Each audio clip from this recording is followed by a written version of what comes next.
যাওয়ার পর দেখি সবাই তালা ভাঙা শুরু করছে, আমি তালা ভাঙলাম, তার ভিতরে ঢুকলাম, প্রথম লাশটা আমার হাতে পড়ছে, 6 বছরের ক্লাস 6 এর বাচ্চা। শেষ ঘন্টা বাজতেই মৃত্যু নেমে এলো আকাশ থেকে। উত্তরা 11 নম্বর সেক্টরের ব্যস্ত দুপুর।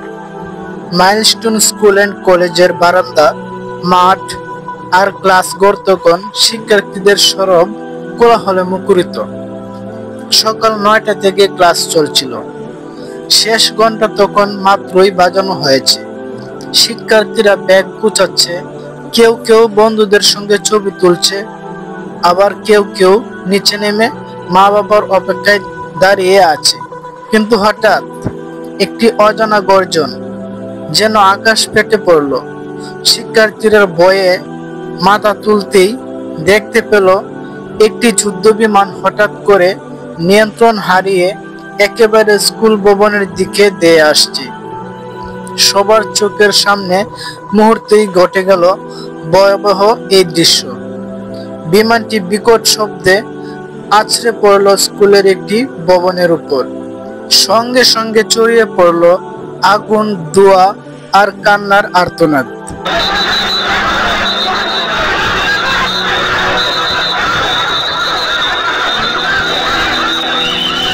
ছোট্ট জাহিদা তখন বারান্দায় দাঁড়িয়েছিল। সে তার বান্ধবীদের বলছিল, আজকে বিকেলে আমরা কি খেলার মাঠে যাব? কথাটা শেষ হতেই বিস্ফোরণের শব্দ সে ঘাবড়ে গেল।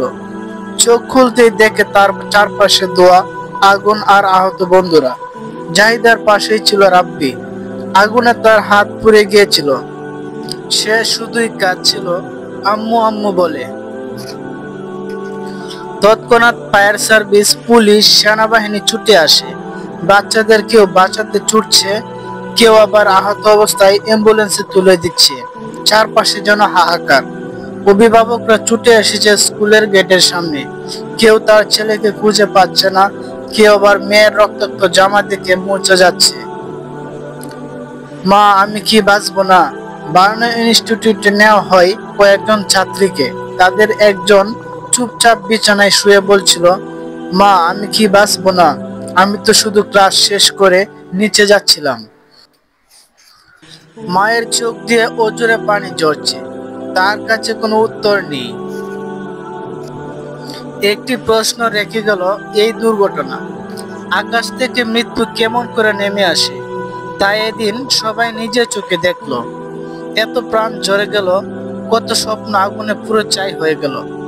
আজ সেই স্কুলে সুখের ছায়া, আর দেশের প্রতিটি মানুষের মনে শুধু একটাই কথা, এই নিষ্পাপ শিশুদের অপরাধ কি ছিল? এই ভিডিওটি শুধু একটি দুর্ঘটনার খবর নয়, এটি শত শত মায়ের কান্নার গল্প, কিছু বন্ধুর শেষ দেখা, কিছু স্বপ্নের অসমাপ্ত যাত্রা। দয়া করে শেয়ার করুন এই ভিডিওটি, যেন সবার মনে থাকে জীবনটা কতটা অনিশ্চিত আর প্রতিটি ক্ষণ কতটা মূল্যবান। আসুন আমরা দোয়া করি, নিহতদের আল্লাহ জান্নাত দান করুন, আহতরা দ্রুত সুস্থ হয়ে উঠুক। সবাই বলুন আমিন।